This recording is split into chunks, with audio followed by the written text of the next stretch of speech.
ಅದೇ ಬಂಡವಾಳ ಇವ್ರದ್ದು.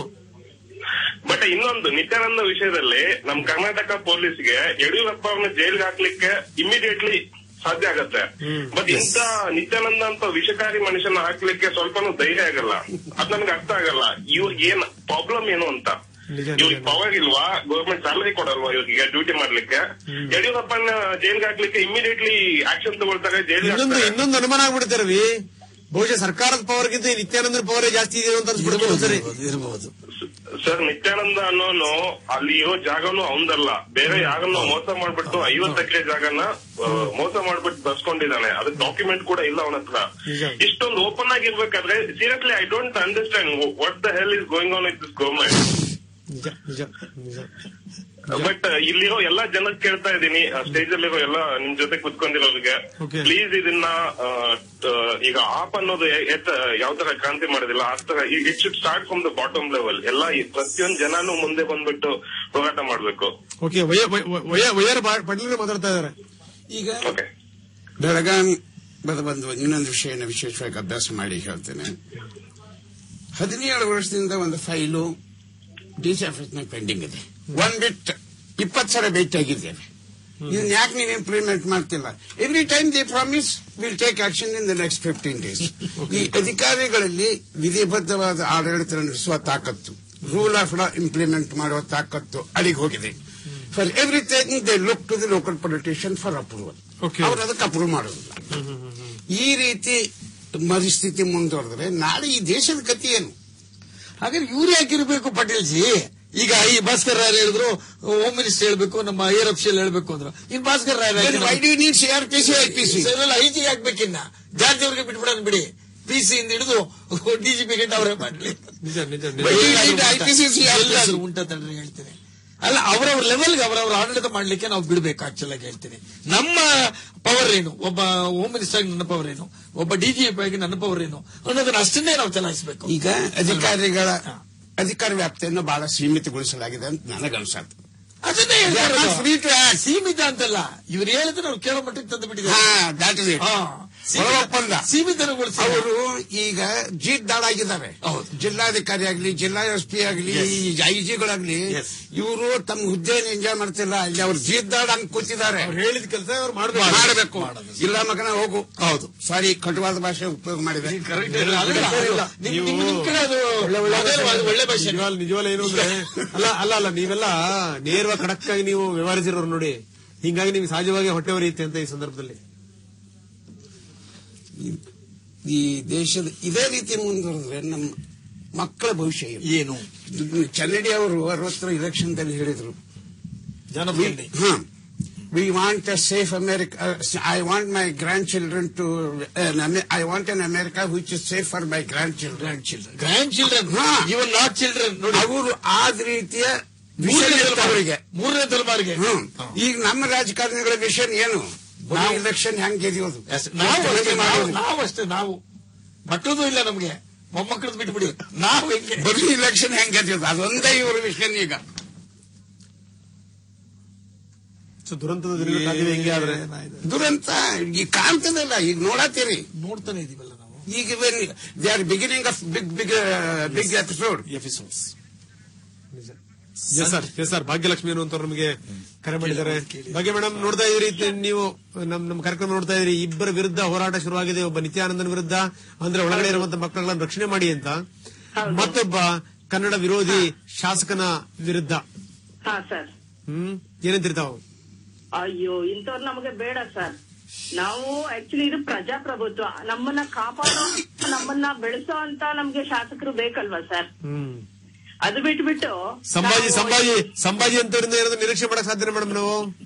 ಅಯ್ಯೋ, ಮಾಡ್ಬಿಟ್ರೆ ಉದ್ಧಾರ, ಕರ್ನಾಟಕ ಉದ್ಧಾರ ಆದಂಗೆನೆ.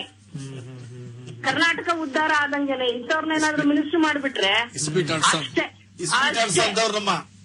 ಹಾ ಅಲ್ಲ ಸರ್, ಇಸ್ಪೀಟ್ ಆಡ್ಕೊಂಡು ಗಂಡಸರು ಕೂತ್ರೆ ಮನೇಲಿರೋ ಹೆಂಡತಿ ಮಕ್ಕಳ ಕತೆ ಏನ್ ಸರ್? ಅಲ್ಲ, ನಿಮ್ MLA ಅವರೇ ಇಸ್ಪೀಟ್ ಆಡಿಸ್ತಾವ್ರಲ್ಲ, ಅದೇಳಿ ಹೋದ್ರಲ್ಲಿ. ಅದನ್ನ ಅಲ್ವಾ, ಇಂಥವ್ರು ಬೇಕಾ? ಇಂಥವ್ರು ನಮ್ದು ರಾಜ್ಯಕ್ಕೆ ಬೇಡ ಸರ್. ಅದರಿಂದ ಇಸ್ಪೀಟ್ ಅಂತ ಕೈಲಿ ಹಿಂಗಿಂಗ್ ಅಂತವ್ರಲ್ಲ, ಅದು ನನ್ಗೆ ಅರ್ಥ ಆಗಿಲ್ಲ. ಅದು ಅಲ್ಲ, ಇಂಥವ್ರು ನಮಗ್ ಬೇಡ. ನಮ್ಗೆ ಖಂಡಿತ ನಮ್ಮ ರಾಜ್ಯಕ್ಕೆ ಬೇಡ. ಜನರು ಇದನ್ನ ರಿಯಲ್ ಆಗಿ ಸೀರಿಯಸ್ ಆಗಿ ತಗೊಳ್ಳೇಬೇಕು. ಜನನಾಯಕರು ಅಂದ್ರೆ ಅವರು ಜನನಾಯಕರೇ. ಅವರು ಅದನ್ನ ಮೇಂಟೈನ್ ಮಾಡ್ಬೇಕು ಅವರು. ಆಗ್ಲಿಲ್ಲ ಅಂದ್ರೆ ಕೆಳಗಿಳಿಬೇಕು ಅವರು. ಸಾಮಾನ್ಯರಿಗಿಂತ ಕೆಳಗೆ ಬದುಕಬೇಕು ಅವರು. ಏನೋ ಕಷ್ಟ ಸುಖಗಳು ಹೆಂಗಂತ ಅಲ್ಲ, ಸಮಾಜದ ಕಷ್ಟ ಸುಖಗಳಿಗೆ ಸ್ಪಂದಿಸ್ಲಿ ಅಂತ ನಾಯಕರನ್ನ ಗೆಲ್ಸ್ಕೊಂಡಿದ್ದಾರೆ. ಸಂಸಾರಗಳನ್ನೇ ಬೀದಿ ತುಂಬ ಬಿಟ್ರೆ ಇಲ್ಲಿ ಬಂದ್ಬಿಟ್ಟು ಅಲ್ವಾ, ಒಂದು ಥರ್ಡ್ ಗ್ರೇಡ್ ದಂಧ ಮಾಡಿ ಇವ್ರಿಗೆ ಬದುಕಬೇಕು ಅನ್ನಂದ್ರೆ ಇವ್ರದಷ್ಟು ಕೆಳಮಟ್ಟದ ಜೀವನ ಸರ್ ಇವ್ರದ್ದು. Very good. ಯಾರು ಬೇಕಾದ್ರೂ ಬದುಕಬಹುದು, ಶಾಸಕರು ಬದುಕಬೇಕ ಸರ್ ಈ ಲೆವೆಲ್ ಅಲ್ಲಿ. ಯಾವ ಸ್ಟೇಜ್ ಹೋಗ್ಬಿಡ್ತು ನಮ್ ಕರ್ನಾಟಕ. ನಿಜ ಮೇಡಮ್, ಎಷ್ಟು ಯೋಚನೆ ಮಾಡಿದ್ರೆ ಸಾಕು, ಎಲ್ರು ಒದ್ದಳಿಸ್ತಾರೆ. ಬಗ್ಗೆ ಮೇಡಮ್ ಒಂದು ಶಾಸಕರ ಬಗ್ಗೆ ಹೇಳಿದ್ರಿ, ಇನ್ನೊಂದು ನಿತ್ಯಾನಂದನ್ ಬಗ್ಗೆ ಹೇಳ್ಬೇಕು ನೀವು. ನಿತ್ಯಾನಂದ ಸರ್ ಅವನನ್ನ ಬಿಡದಿಲಿ ಇಟ್ಕೊಂಡು ಸರ್ ನಮ್ ಕರ್ನಾಟಕದವರೆಲ್ಲ ಜೈಲಲ್ಲಿ ಹೋಗಿ ಕೂತಿದ್ದಾರೆ. ಎಲ್ಲಿ ಅಮೆರಿಕಾದಲ್ಲಿ. ಅವನಿಗೆ ಕರ್ನಾಟಕ ಇಲ್ಲಿ ಇಂಡಿಯಾದಲ್ಲಿ ಹಾಕಕ್ ಆಗ್ಲಿಲ್ಲ, ಅವನ್ಗೆ ಅಮೆರಿಕಾದಲ್ಲಿ ತಗೊಂಡೋಗಿ ಹಾಕಿದಾನೆ ಅವನು, ಇಡಿಯಟ್ ಅವನು.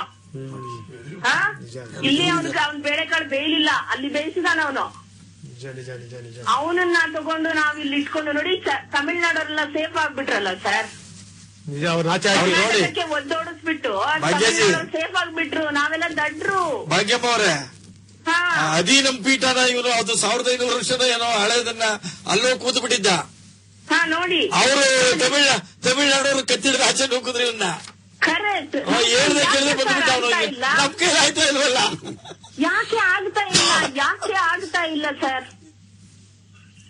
ಅಲ್ಲ, ಮೈಸೂರು ಅವನು ಈ ಸತ್ಯ ಇನ್ನೋಸೆಂಟ್ ಬಾಯ್ ಅವನು. ಅವ್ರ ತಂದೆ ತಾಯಿ ನೋಡಿದ್ರೆ ಹೊಟ್ಟೆ ಎಲ್ಲ ಉರ್ದು ಹೋಗುತ್ತೆ. ಗವರ್ಮೆಂಟ್ ಯಾರು ಸಪೋರ್ಟ್ ಬರ್ಲಿಲ್ವಲ್ಲ ಸರ್. ನೋಡಿ ಅಲ್ಲಿ ನೋಡಿ, ಆ ಮಕ್ಕಳು ಚಿಕ್ಕ ಮಕ್ಕಳಿಗೆಲ್ಲ ವಿಭೂತಿ ಬೆಳೆದು ಅದೇನೋ ಕಾವಿ ಉಳಿಸಿ ಪಾಪ ಆ ಮಕ್ಕಳು ಏನು ಗೊತ್ತಿಲ್ಲ ಅವ್ರಿಗೆ. ಅವ್ರು ಹೇಳ್ಕೊಡ್ತಾ ಇರೋ ಪಾಠ ಎಂತ ನೋಡಿ, ಏನ್ ಮಾಡ್ತೀರ ನೀವು? ಪ್ರಹ್ಲಾದನಲ್ಲಿ ಹಿರಣ್ಯಕಶಿಪು ಕಾಲ ಇತ್ತಲ್ಲ, ಆ ಕಾಲ ಅವ್ರದ್ದು. ಹಿರಣ್ಯಕಶಿಪು ಅವ್ನ್ ಮಾಡ್ತಾ ಇದ್ನಂತೆ, ನಾನೇ ರಾಜ, ನಾನೇ ದೇವ್ರು, ನನ್ನನ್ನೇ ಪೂಜೆ ಮಾಡಿ ಅಂತ. ಅವನ್ ಅದ್ ಮಾಡ್ತಾ ಇದ್ದಾನೀಗ. ಕರೆಕ್ಟ್ ಹೇಳಿದ್ರಿ. ಎಸ್ ಮೇಡಮ್, ಎಚ್ಚೆತ್ತುಗಳಿಲ್ಲ ಅಂತಂದ್ರೆ ಅಪಾಯ ಕಾದಿದೆ ಅಂತೀರಿ ನೀವು? ಅಪಾಯ ಕಾದಿದೆ, ಅಪಾಯಕ್ಕೆ ಬಂದಿದೀವಿ ಸರ್ ನಾವು. ಕರ್ನಾಟಕದಲ್ಲಿ ಕನ್ನಡದ ಜನತೆಗೆ ಎಲ್ಲಿ ಸರ್ ನಮ್ಗೆ ಇದು ಇದೆ, ನೋ ಸೆಕ್ಯೂರಿಟಿ. ನಿಜ ಯಾವ್ದ್ರಲ್ಲೂ ಸೆಕ್ಯೂರಿಟಿ ಇಲ್ಲ ಸರ್. ಅದ್ರ ಜೊತೆಗೆ ದಂಧ ಮಾಡೋರು ಶಾಸಕರಾಗಿ ದಂಧ ಹಿಡಿದಿದ್ದಾರೆ. Yes madam, thank you very much. ನಿಮ್ಮ ಕನ್ಸರ್ನ್ ಇದೆಯಲ್ಲ, ಅದು ನಮ್ಮ ನಾಯಕರಿಗೆ ಕೇಳಿಸ್ಲಿ ಅಟ್ಲೀಸ್ಟ್. ಸರ್, ಹೆಂಗಸರು ಮಕ್ಳು ಮನೆಯಲ್ಲಿರೋ ಹೆಂಗಸರು ಮಕ್ಳಿಗೂ ಕೇಳಿಸ್ಬೇಕು ಸರ್ ಇದು. ಎಸ್ ಮೇಡಮ್, ವ್ಯವಸ್ಥೆ ನಿದ್ದೆ ಹೊಡಿತಾ ಇದೆಯಲ್ಲ, ಒಂಚೂರು ಕೇಳಿಸ್ಲಿ ಬಿಡಿ. Thank you very much. Patil sir, ಈಗ ನಾನು SP ಶಿವಮೊಗ್ಗ ಇರುವಾಗ ಒಂದು ಇನ್ಸಿಡೆಂಟ್ ಆಯ್ತು. ಒಂದು ಮಂತ್ಲಿ ಪ್ರೆಸ್ ಕಾನ್ಫರೆನ್ಸ್ ಆಯ್ತು. ಆ ಕಾನ್ಫರೆನ್ಸ್ ದಲ್ಲಿ ಒಬ್ಬ ಪತ್ರಕರ್ತರು ನನಗೆ ಪ್ರಶ್ನೆ ಕೇಳಿದ್ರು.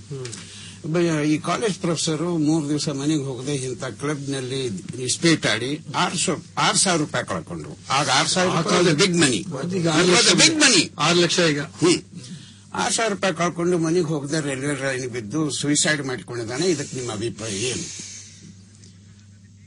ರೈಲ್ವೆ ಲೈನು ಶಿವಮೊಗ್ಗ ಜಿಲ್ಲೆಯಲ್ಲಿ ಹದದ ಗುರುತು, ಅದರ ರೈಲ್ವೆಗೆ ಸಪರೇಟ್ SP ಇದ್ದಾರೆ. ಆ ಕಾರಣಕ್ಕಾಗಿ ಈ ಇನ್ಸಿಡೆಂಟ್ ಬಗ್ಗೆ ನಾನೇನು ಅಭಿಪ್ರಾಯ ವ್ಯಕ್ತಪಡಿಸುವುದಿಲ್ಲ. ಆದ್ರೆ ಅಲ್ಲಿ ದಿನಾಲು ಇಸ್ಪೀಟ್ ಯಾವ ಕ್ಲಬ್ ಅದು ಹೇಳಿ, ಆ ಇಸ್ಪೀಟ್ ಆಡಕ ಕ್ಲಬ್ಗೆ ಕೆಲವು ರಿಸ್ಟ್ರಿಕ್ಷನ್ ಹಾಕಿ ಲೈಸೆನ್ಸ್ ಕೊಟ್ಟಿರ್ತಾರೆ. ಆ ಲೈಸೆನ್ಸ್ ಪ್ರಕಾರ ಆ ಕ್ಲಬ್ನವ್ರು ನಡೀತಾರೆ ಇಲ್ಲೋ ಅನ್ನೋ ಒಂದು ಒತ್ತಡ ಹಾಕ್ತಾನೆ, ಆ ಭರವಸೆ ಕೊಡ್ತೀನಿ. ಬಟ್ ಈ ಇಸ್ಪೀಟ್ ಆಡಿ ಗ್ಯಾಂಬ್ಲಿಂಗ್ ಆಡಿ ದುಡ್ಡು ಕಳ್ಕೊಳ್ಳೋದ್ರ ಬಗ್ಗೆ ನಾನೇನು ಅಭಿಪ್ರಾಯ ಹೇಳೋದಿಲ್ಲ, ಹೇಳೋದು ಬೇಡ. ಮತ್ತೆ ಇನ್ನೊಂದು ಹ್ಯೂಮರಸ್ ಪಾರ್ಟ್ ಅಂತ ಹೇಳ್ತೀನಿ. ಗ್ಯಾಂಬ್ಲಿಂಗ್ ಆಡೋದು ತಪ್ಪು, ಆಸ್ತಿನೂ ಕಳ್ಕೊತೀರಿ, ಹೆಂಡತಿನೂ ಕಳ್ಕೊತೀರಿ ಅಂತ ಮಹಾಭಾರತ ಹೇಳಿದೆ. ಆದ್ರೆ ಯಾರು ಗ್ಯಾಂಬ್ಲಿಂಗ್ ಆಡೋದು ನಿಲ್ಲಿಸಿದ್ದಾರೆ? Gambling instinct is human. ಅದನ್ನ ನಿಯಂತ್ರಣಕೊಂಡ್ರೆ ನಾವು ಸಭ್ಯರು. ಅದನ್ನ ಮಿತಿ ಮೀರಿ ಮಾಡಕ್ ಹೋದ್ರೆ ಅಧೋಗತಿ. ತಾತ್ಪರ್ಯ ಇಷ್ಟೇ, ನಮ್ಮ ಮನುಷ್ಯರ ಅಪರಾಧ ಮನೋಭಾವ ಎಲ್ಲರಲ್ಲೂ ಇರ್ತದೆ. ಅದನ್ನು ನಿಯಂತ್ರಣ ಮಾಡೋದು ಪೊಲೀಸರ ಕೆಲಸ. ಬಿಟ್ಬಿಟ್ರೆ ಅರಾಜಕತೆ. That is why police is unpopular, because you tell them not to do certain things. Control ಅದರಲ್ಲಿ ನಾವೇ ಅದನ್ನ ಕಂಟ್ರೋಲ್ ಮಾಡ್ಕೋಬೇಕು. ನಾವು ನಮ್ಮನ್ನು ನಾವು ಕಂಟ್ರೋಲ್ ಮಾಡಿಕೊಳ್ತಿದ್ರೆ ನಾವು ಕ್ರಿಮಿನಲ್ ಆಗ್ತೇವೆ. ನಾನು ಯಾಕೆ ಜೆಂಟಲ್ಮನ್ ನಮ್ಮಲ್ಲಿರುವ ಅಪರಾಧ ಮನೋಭಾವವನ್ನು ನಾವು ನಿಯಂತ್ರಣದಾಗಿಟ್ಟು ಸಭ್ಯರಾಗಿ ಬದುಕ್ತೇವೆ, ಸಮಾಜದ ನಿಯಮಗಳನ್ನ ಪಾಲನೆ ಮಾಡ್ತೇವೆ, ಅದಕ್ಕೆ ನಾವು ಸಭ್ಯರು. ಎಸ್ ಸರ್, ಬಹಳ ಬಹಳ ಬಹಳ ಒಳ್ಳೆ ಮಾತು ಹೇಳಿದ್ರಿ ಪಾಟೀಲ್ರೆ. ಬನ್ನಿ, ಈಗ ರಮೇಶ್ ಅನ್ನುವಂತರು ನಮಗೀಗ ಕರೆ ಮಾಡಿದ್ದಾರೆ. ರಮೇಶ್ ಬೆಂಗಳೂರಿನಿಂದ. ರಮೇಶ್ ಭಾರತ ಸರ್ ನಮಸ್ಕಾರ. ನಾನು ಪಿ ವಿ ರಮೇಶ್ ಅಂತ. ನಮಸ್ಕಾರ. ಹೇಳಿ. ನೀವ್ ಹೇಗಿದ್ದೀರಿ? ಚೆನ್ನಾಗಿದ್ದೀನಿ. ಹೇಳಿ ಸರ್ ಚೆನ್ನಾಗಿದ್ದೀನಿ. ಅಲ್ಲ, ಅವನೇನೋ ಶಾಪ ಹಾಕಿದ್ದಂತೆ. ಒಂದು ಈ ಪಾಪದ ಮಕ್ಕಳು ನಮ್ಮಲ್ಲೇ ಹುಟ್ಟಿ ಬೆಳೆದು ಇಲ್ಲೇ ಓದಿ ಇಲ್ಲೇ ಶಾಸಕರಾಗಿ ಕನ್ನಡಿಗರಿಂದ ಆಯ್ಕೆಯಾಗಿ ಎಲ್ಲಾ ರೀತಿ ಸಂಸ್ಥೆನ ಅನುಭವಿಸ್ಕೊಂಡು ಬಂದ್ರು ಕೂಡ ನಮ್ಮ ರಾಜ್ಯಕ್ಕೆ ದ್ರೋಹ ಮಾಡ್ತಿದ್ದಾರೆ, ನಾಡಿಗೆ ದ್ರೋಹ ಮಾಡ್ತಿದ್ದಾರೆ, ನುಡಿಗೆ ದ್ರೋಹ ಮಾಡ್ತಿದ್ದಾರೆ. ಎಲ್ಲಾ ರೀತಿಯಲ್ಲೂ ಕೂಡ ನಮ್ಮ ರಾಜ್ಯಕ್ಕೆ ದೊಡ್ಡ ಹೊರೆ. ಅದು ನಿತ್ಯ ಇರ್ಬೋದು, ಸಮಾಜರಾವ್ ಪಾಟೀಲ್ ಇರ್ಬೋದು ಸರ್. ನಿಜ ಸರ್, ನಮ್ ಪೊಲೀಸ್ ಇಲಾಖೆ ಏನು ಮಾಡ್ತಿದೆ ಅಂತ ನಾನು ಕೇಳ್ತಾ ಇರೋದು ಸರ್. ಇಷ್ಟು ನಾವು ಗೊತ್ತಾಗ್ತಾ ಇಲ್ವಾ ಇವ್ರಿಗೆ?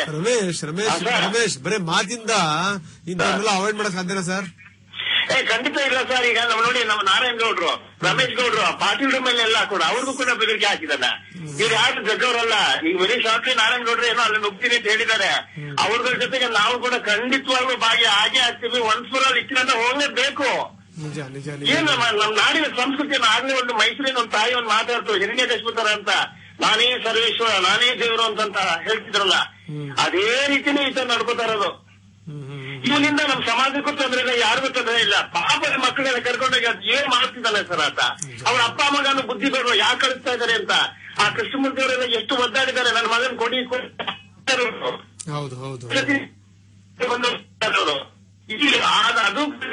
ಎಸ್ ರಮೇಶ್ ನಿಮ್ ಧ್ವನಿ ಸರಿ ಕೇಳ್ತಾ ಇಲ್ಲ. Thank you very much.